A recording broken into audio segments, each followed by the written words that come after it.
بلال حبشی رضی اللہ تعالی عنہ کو جب میرے آقا صلی اللہ علیہ وآلہ وسلم کی جدائی کا درد اس قدر ہوا کہ جب مدینہ المنورہ کی گلیوں میں چلتے ہر طرف میرے آقا صلی اللہ علیہ وآلہ وسلم کے چہرے والضحا کو تلاش کرتے تھے، آقا کے حسن کے متلاشی تھے کہ کسی طرح آقا صلی اللہ علیہ وسلم کا حسین چہرہ میری نگاہوں کے سامنے آ جائے۔ اس حق آپ صلی اللہ علیہ وآلہ وسلم کے بارے میں دیگر صحابہ کرام علیہ رضوان سے بلال حبشی رضی اللہ تعالیٰ عنہ یہ سوال کیا کرتے تھے کہ کیا تم نے میرے محبوب کو کہیں دیکھا ہے، کیا تم نے میرے آقا کو کہیں دیکھا ہے؟ آقا صلی اللہ علیہ وسلم پردہ فرما چکے ہیں، میرے آقا صلی اللہ علیہ وسلم اس دنیا سے جا چکے ہیں، اور سیدنا بلال رضی اللہ تعالیٰ عنہ آقا صلی اللہ علیہ وسلم کے بارے میں صحابہ سے پوچھ رہے ہیں، طیبہ کی گلیوں میں سوال کر رہے ہیں، بتاؤ میرا محبوب کہیں دیکھا ہے؟ اور پھر وہ وقت بھی آتا ہے جب بلال حبشی رضی اللہ تعالیٰ عنہ مدینہ المنورہ کو چھوڑ کر ملک شام کے شہر حلب میں تشریف لے جاتے ہیں، کیونکہ طیبہ میں آقا کی یاد آتی ہے، طیبہ کی گلیاں آقا کی یاد دلاتی ہیں بلال حبشی رضی اللہ تعالیٰ عنہ کو۔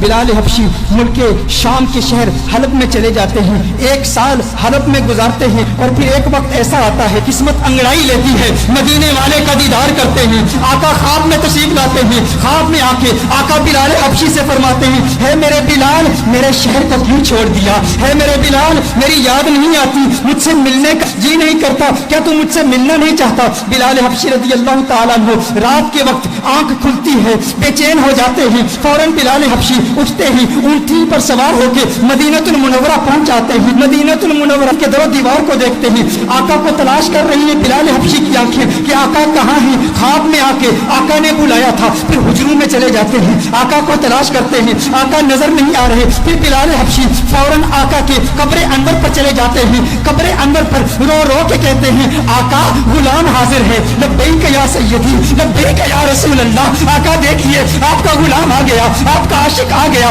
آپ نے خواب میں آ کے حکم ارشاد فرمایا، بلال آ جا۔ بلال ملک شام کو چھوڑ کے حلب کو چھوڑ کے آقا آپ کی بارگاہ میں حاضر ہو گیا ہے، آقا میں آپ کی بارگاہ میں آیا ہوں اور آپ پردے میں چھپ گئے ہیں، یا رسول اللہ صلی اللہ علیہ وسلم جلوہ دکھا دیجئے۔ اس کے فوراً بعد ایک کیفیت طاری ہوتی ہے، ایسی وجدانی کیفیت طاری ہوتی ہے کہ بلال حبشی بے ہوش ہو کر گر پڑتے ہیں۔ بہت دیر کے بعد صحابہ کرام علیہم رضوان بلال حبشی کو اٹھا کر باہر لے جاتے ہیں، جب باہر لے جاتے ہیں بلال حبشی آنکھ کھولتے ہیں، اس وقت مدینہ المنورہ کی گلیوں میں ہر طرف شورا ہے، ہر طرف ایک ہی شور ہے، سنا ہے بلال حبشی لوٹ کے آ گئے ہیں، سنا ہے آقا کا غلام لوٹ کے آ گیا ہے۔ چشمے تصور سے تخیل باندھیے ان گھڑیوں کا کہ جب مدینے کے باسیوں نے بلال حبشی کی اذانیں سنی تھی، آقا کی موجودگی میں سنی تھی، ہر طرف ایک ہی چرچا ہے، بلال حبشی آ گئے ہیں۔ اب لوگ چاہتے ہیں بلال حبشی کی زیارت کریں کہ آقا کے جانے کے بعد، آقا کے پردہ فرمانے کے بعد، آقا کی جدائی کے بعد بلال حبشی کو کسی نے دیکھا نہیں تھا،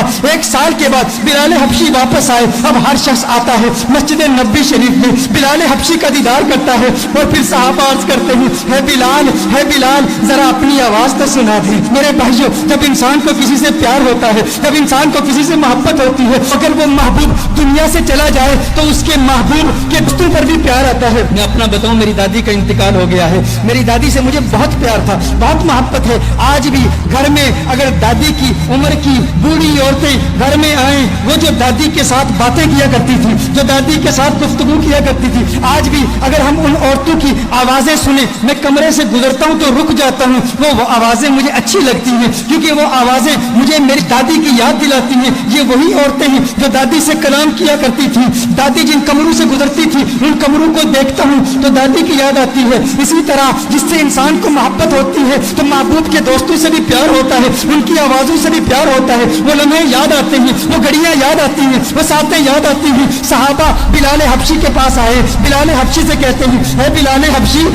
آج وہ اذان تو سنا دے جو آقا کے دور میں سنایا کرتا تھا، اے بلال آج وہ اذان سنا دے۔ بلال حبشی کہتے ہیں، اے صحابہ میرے بس کی بات نہیں ہے، مجھ کو معاف کر دو، کیونکہ جب وہ اذان سناتا تھا، جب اشہد ان محمد رسول اللہ صلی اللہ علیہ وسلم پڑھتا تھا، چہرہ والضحا میری نگاہوں کے سامنے ہوتا تھا۔ آج اگر اذان پڑھوں گا آقا کا چہرہ کیسے دیکھوں گا؟ آقا کا چہرہ نظر نہ آیا، میرے لیے ناقابل برداشت ہے، میں برداشت نہیں کر پاؤں گا۔ صحابہ نے کہا، ایک ہی ترکیب ہے، ایک ہی طریقہ ہے، آج بلال کسی کی نہیں سنے گا، لیکن 2 شہزادے ایسے بھی ہیں جن سے آقا کو پیار ہے۔ آقا نے فرمایا، جس نے ان سے پیار کیا اس نے مجھ سے محبت کی، جو ان کا دشمن وہ میرا دشمن۔ وہ کون ہے؟ وہ نواسے ہیں محمد عربی کے، وہ آقا کے نواسے ہیں۔ کہا، اے بلال حبشی آج آج ہماری نہیں سنتے، ان شہزادوں کی تو سن لو۔ صحابہ حسنین کریمین کے گھر جاتے ہیں، حسنین کریمین کو بلا کے لاتے ہیں، امام حسین ہیں، بلال حبشی ہیں، امام حسین بلال حبشی کا ہاتھ پکڑتے ہیں، اے بلال، اے بلال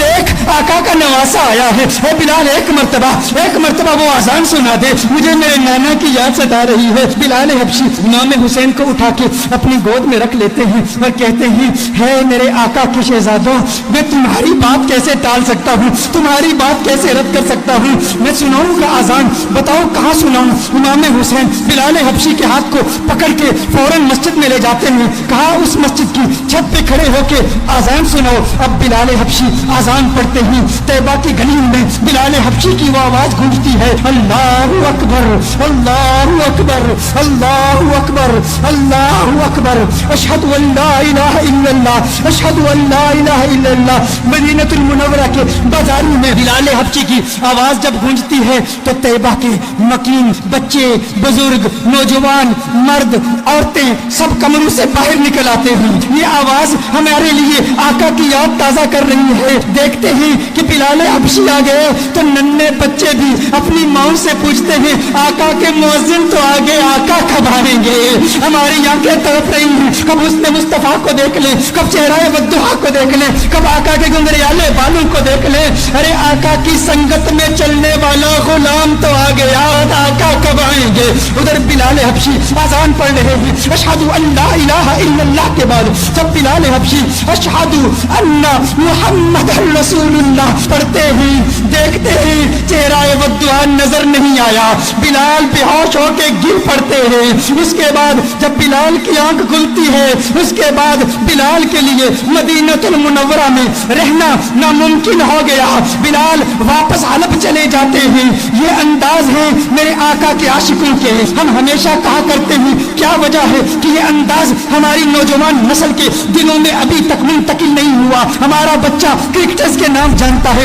ہمارا بچہ فٹ بالرز کے نام جانتا ہے، ہمارا بچہ باکسرز کے نام جانتا ہے، ہمارا بچہ ریسلرز کے نام جانتا ہے، ہمارا بچہ دنیا کی سیلیبریٹیز کے نام جانتا ہے، ہمارا بچہ کارٹون کے کیریکٹرز کے نام جانتا ہے، ہمارا بچہ بالی ووڈ سٹارز کے نام جانتا ہے، لیکن ہمارا بچہ آقا کی نگاہوں کے اسٹار بلال حبشی کا نام کیوں نہیں جانتا؟ یہ ہم پر فرض ہے، اگر عشق مصطفیٰ کی محفل سجائی ہے تو آج ارادہ کر لیں، ہر روز رات سونے سے پہلے ہم بلال حبشی کے واقعات اپنے بچوں کو سنائیں گے، ہم حضرت ابو بکر کی قربانیاں اپنے بچوں کو سنائیں گے، مولا علی کی شجاعت کے واقعات اپنے بچوں کو سنائیں گے اور انہیں بتائیں گے کہ اس دنیا میں اگر عزت کے ساتھ رہنا ہے تو آقا کا عشق اپنے دل میں سنبھال لو، کہ یہ وہ عشق ہے جو انسان کے دل میں اگر سما جائے تو انسان اس دنیا میں بھی کامیاب ہے اور اس دنیا میں بھی کامیاب ہے۔